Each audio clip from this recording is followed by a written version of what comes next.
Hello again. Today's video is all about the electric guitar for the song Sunday Afternoon. Thank you so much for clicking on this video.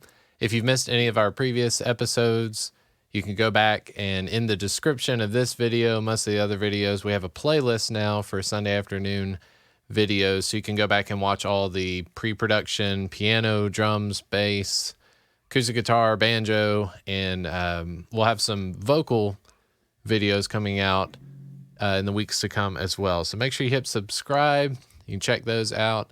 Today we're going to have a lot to listen to on the screen because electric guitar, it's a lot of settings, a lot of pedals and things like that involved. So stay tuned for that. As always, thank you so much for watching. And here's electric guitar for the song Sunday Afternoon.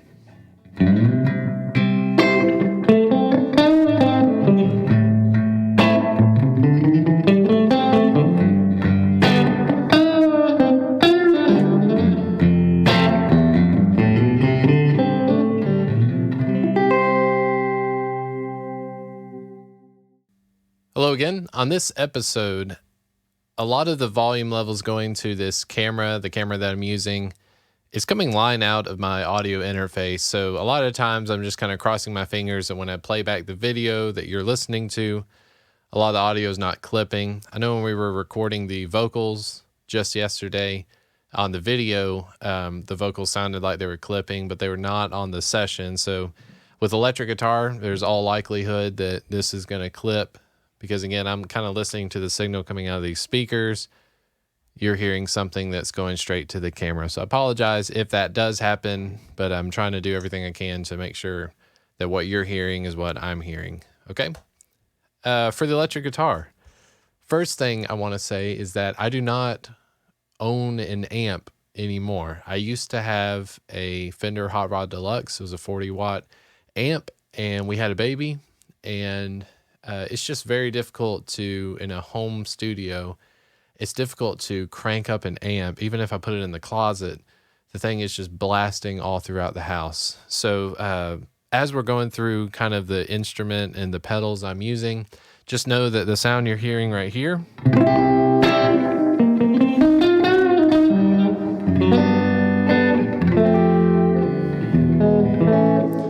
that's all coming from a pedal. So there's no amplifier that's being mic'd up. Okay, the guitar I'm using, this is one of the American Professional Stratocasters. This one's from about 2015, I think. It's really basic. I didn't want to get anything super fancy, just an American-made Stratocaster that has 3 single coil pickups. I think for the most part on Sunday Afternoon, I'm either using the bridge pickup or I'm using the position just above it where it's a little bit of the middle pickup in the bridge. So just for instance, I know I'm kind of set up for what I did during the intro. Let me kind of take away some of the reverb and delay. So this is the sound of the bridge pickup.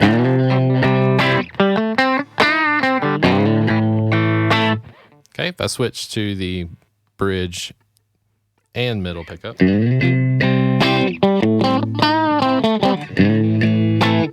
Okay. So one's a little bit duller sounding than the other. Comes in handy. I got to say that when we get to the recordings of this stuff, I couldn't tell you which one I was on. I can make a guess. But the other thing is I'm basically going from my guitar to, I'll have a picture on the screen. My guitar is going into this volume pedal on the ground so that whenever I'm not playing, you may even hear the buzz go away. So if I have the guitar on, turn the volume pedal down, gives me a nice way to mute. Okay. From there, it's running into this Boss tuner pedal that I've mentioned before. It's set to bypass mode, so I don't have to actually hit the tuner. I can just play a string and it shows me what I need to see. And then here on the desk, I have the Strymon Iridium. This is kind of a new way of doing things. So with this pedal, it's giving me the impulse response of some different amps. So there's a toggle switch on the top left that is called round, chime, and punch. According to the manual, that is referring to Fender, which is the round. Chime is the Vox. punch is like a Marshall amp. So I have 3 choices of what brand of amp, basically. And then each of those 3 have an A, B, and C. And A, B, and C refers to what cabinet is being paired with those amps, I believe. So let's give you an example. So if I'm on round A, this is a Fender, it might be a deluxe reverb.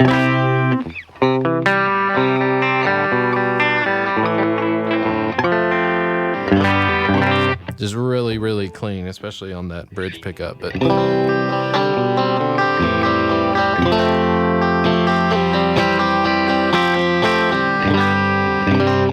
okay, man, this pedal,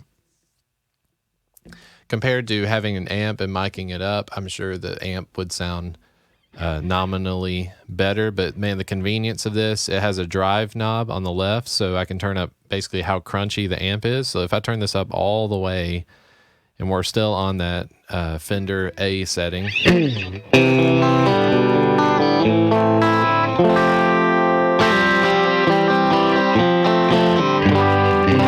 Okay, let's just say it's too loud and there's a baby asleep in the next room over. The level knob will allow me to turn down the volume of this, but still have the same amount of crunch. Turn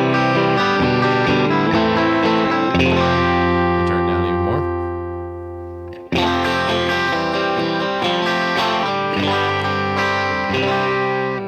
Pretty crazy. So this is awesome. The pedal also has a headphone output, so you can plug a pair of headphones into this. You're getting the same direct. There are no speakers being mic'd up right here. What you're hearing is straight from the amp, okay? Then there's a bass, middle, and treble knobs, a basic EQ for the pedal. And then there's a knob that's called room, and basically they've simulated with impulse responses the room that you would be recording in. It has a small room, medium-sized room, and then something that's almost like a reverb being added. So if I turn this room knob, let's turn the drive back down. Everything's at 12 o'clock except for the level, okay? So the room is completely off. All right, let me turn it up about halfway.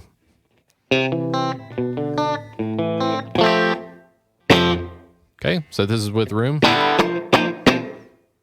Turn the room up all the way.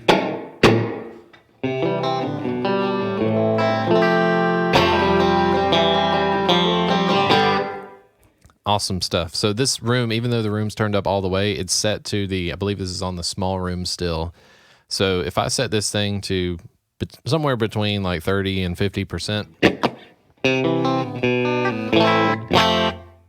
it gives it enough of a space that it could fool somebody into thinking that this is being recorded in a room. Okay. For the song that we're doing, anytime I'm trying to get that Telecaster kind of sound, I'll set to the Vox, and then I'm either on I think I'm on C.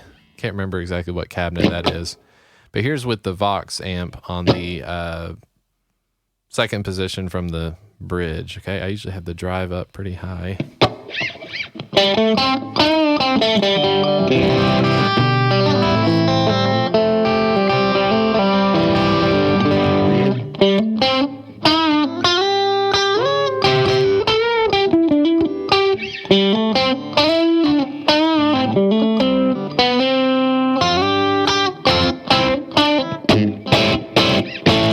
Okay, so this is a Vox AC30.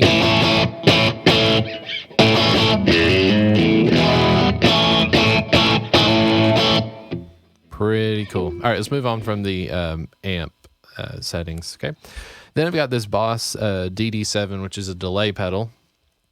I'm trying to do something that I hear a lot with Brad Paisley's stuff, where I'm basically going to get a short reverb that's basically giving me the equivalent of like a slapback.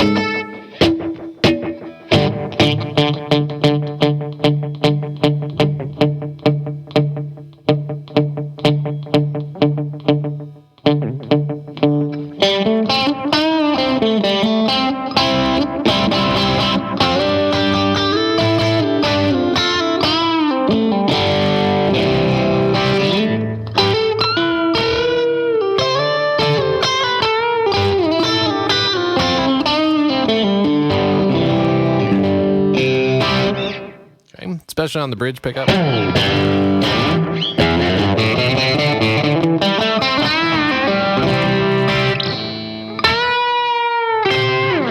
It's very rock and roll. Okay. So essentially I've got the guitar going into this amp simulation of a Vox AC30.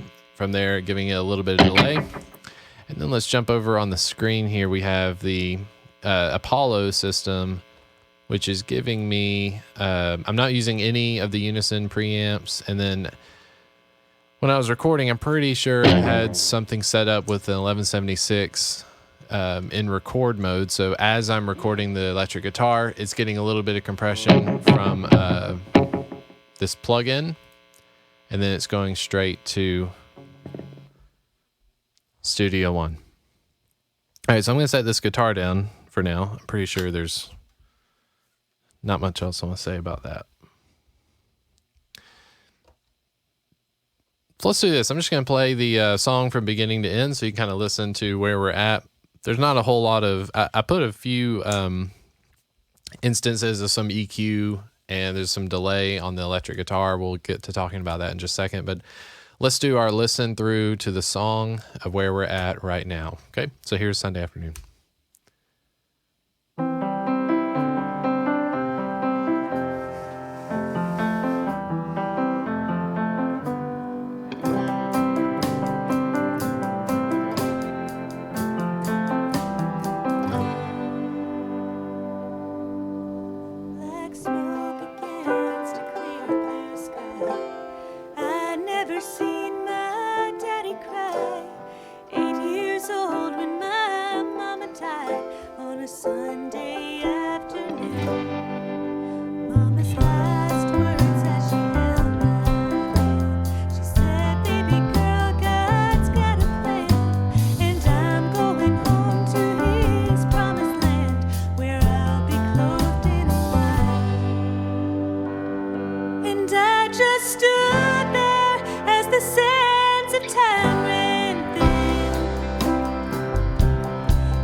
Been a while since I'd seen my daddy cry. 18 years when I gave him my life on a Sunday afternoon.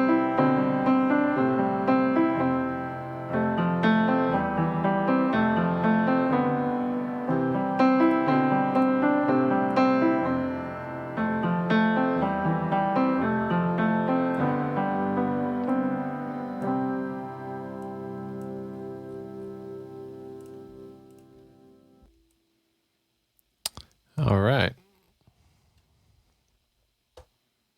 Just kind of rearrange some of the tracks a little bit here. As you can see, the all these green tracks here are the electric guitars. Let me go ahead and knock out these two down here. This first one's called Electric Guitar Trim, and I'm using the Helix plugin. I was basically going clean, muted the delay that was on my pedal here. And then I'm using I'm waiting for, let's see if it'll load real quick.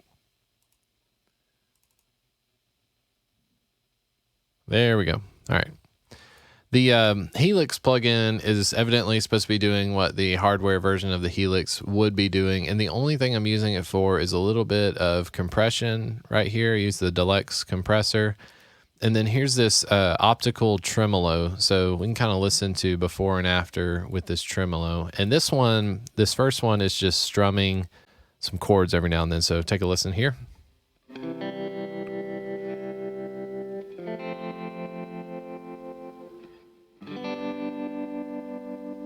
Okay, if I bypass that tremolo, this is basically what I played. And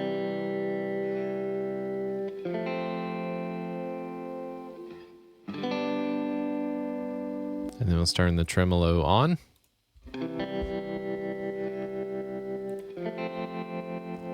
Pretty cool. So that comes in every now and then. You see a bunch of these, anything that's kind of got this tint going on to it, this grayish tint, that means it's been muted. But you can see every now and then we just got some chords on this chorus here.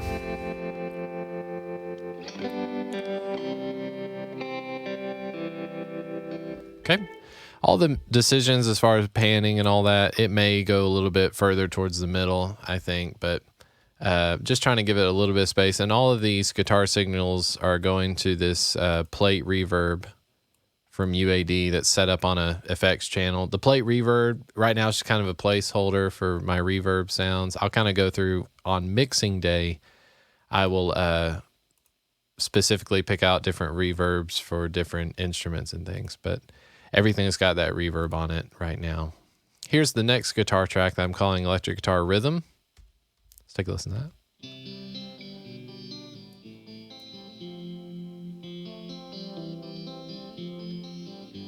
All right, so this one's fun. It's kind of mimicking a little bit of what the piano's doing, and the only thing I'm using on it is this tremolo that's called 60s bias trim. I have no idea what that means, but you can kind of hear it does this phasey kind of 1960s, 70s psychedelic stuff going on. Again, just picking the chords here.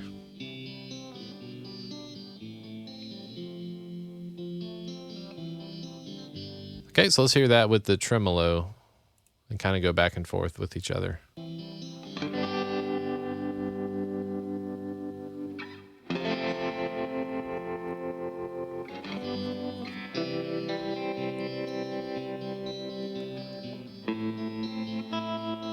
All right, that may even be giving you a little bit of a headache, but those two guitars, I'm thinking more of like textures. They're not meant to be. If I had one electric guitar and I was performing this song with Lana live, and we only have one electric guitar in the band, it may not be doing necessarily what these two are doing. They're kind of just giving us a little bit of space, okay? The acoustic guitar might be more friendly for that stuff. And then the last one besides our solo is, I'm calling this electric guitar swells. And I achieved this by using simply the volume pedal to strum the chord and then turn the volume pedal up to give me a swell. What that does is it takes away all the attack from the strings. And then I use my Boss delay pedal to give me a nice long ring to that. So let's take a listen to that.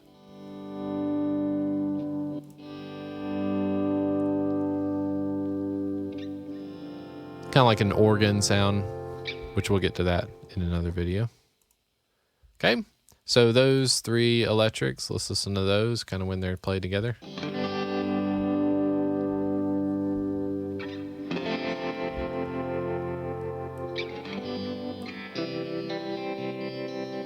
All right, fun stuff. This is the one I want to talk to you the most about. This is our electric guitar setting. Again, I'm using some EQ and things that I'm not sure I'll stick with. The reverb is a little extra on this solo. But let's take a listen to just the solo guitar and I'll kind of talk about why it's so choppy right here.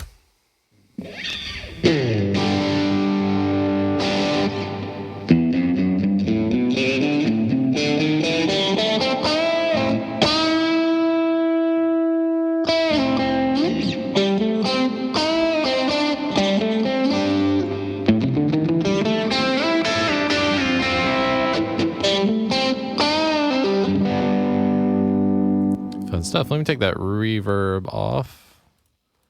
Let's see, was there anything else? Let's take a listen.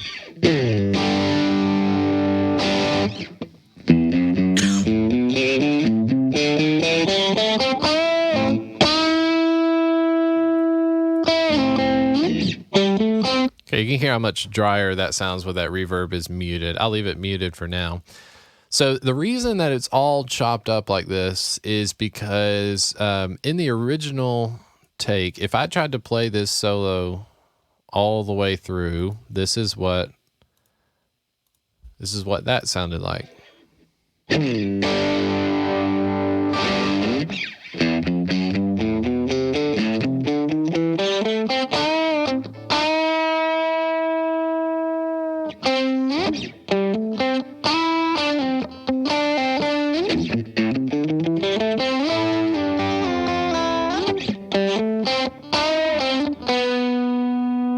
All right, it sounds good, and that gave me somewhere to go from. But again, the tuning issue. So especially when I'm bending a string, if I don't bend that string to the spot it needs to be, then in recording world, trying to do this all in one take is little reward. Most people will not care whether I did this all in one take or not. In fact, if it came out that, oh, did you know that Chris played the electric guitar all in one take, there'd be a few people that'd be like, oh, that's really cool, props. But the vast majority, 99.9% of the people that listen to the song, even by knowing that it was all in one take, it's not going to make a difference whether they like the song or not. So what that allowed me to do is to basically chop this up into sections. And so the first thing I did was play this G chord here.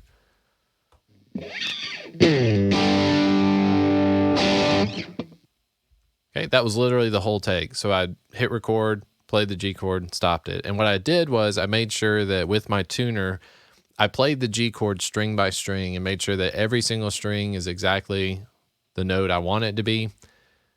Because I'm just tuning for that one G chord. I'm not tuning for the rest of the solo.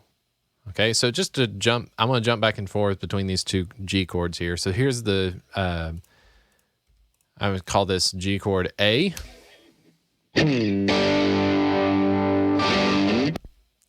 G chord B.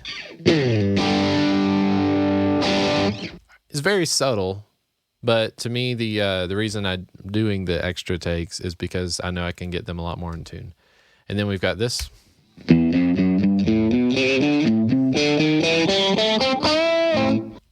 Okay, compared to the original all in one take.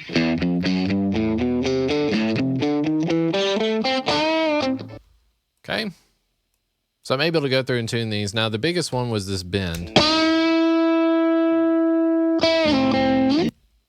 Take a listen to the original bend. Okay, first of all, I didn't play all the notes on the first time through.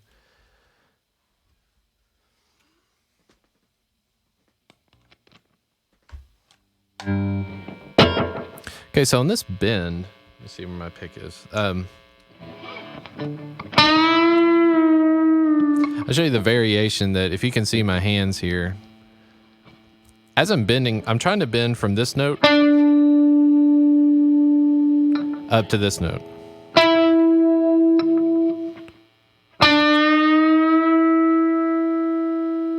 Okay, I've got to go, you can see that distance there. I'm going to play this a few times and just notice how different each of these bends are, okay? I'm trying to go.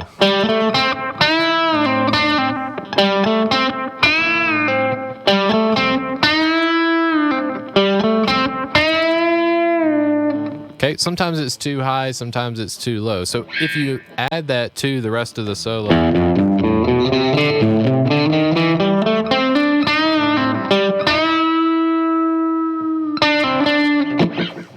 you get so caught up trying to do all the other notes that you may miss that bend. So that's the reason I wanted to punch that in. Just to go over the solo, I'm just striking the E string, going all the way down to my G. Okay, a little bit of that. And then the second part is this ascending notes, I believe it's.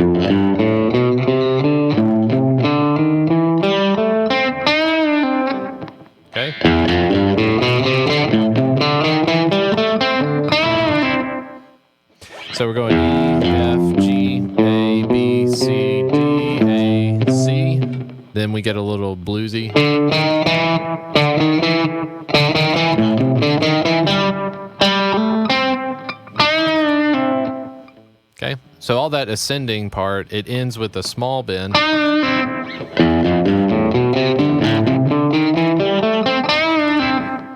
And then we give a little break so that we can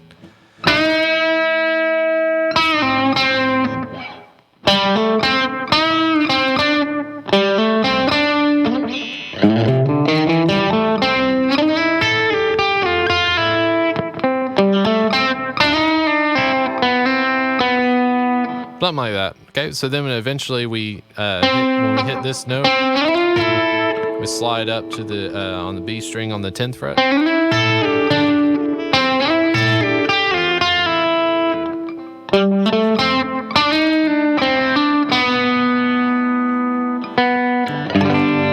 trying to end with that G.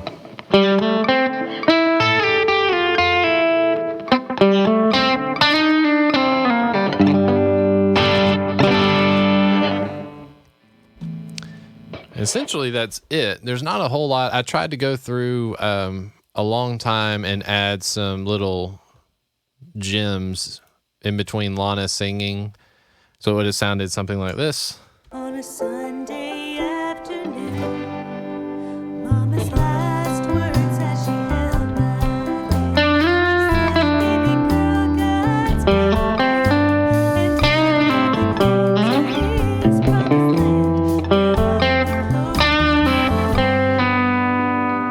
It's just too busy. Every time, I was even just trying to do a few notes, like when she stops the phrase.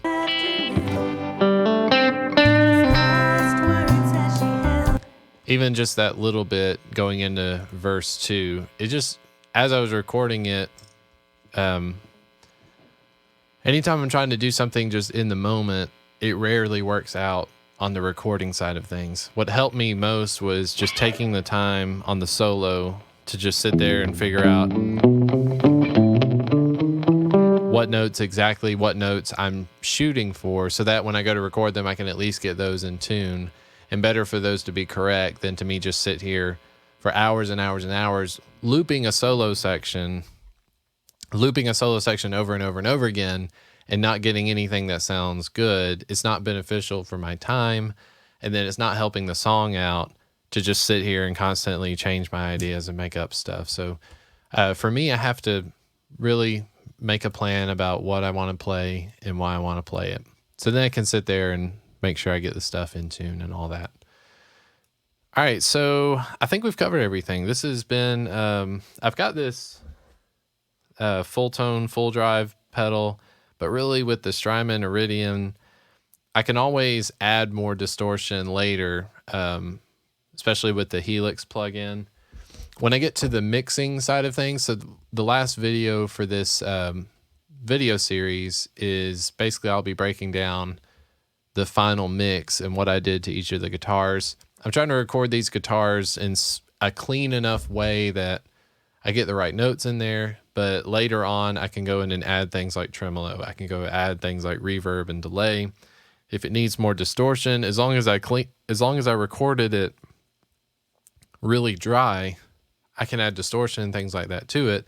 But what I can't do is take distortion away. If I recorded this guitar with tremolo already on it,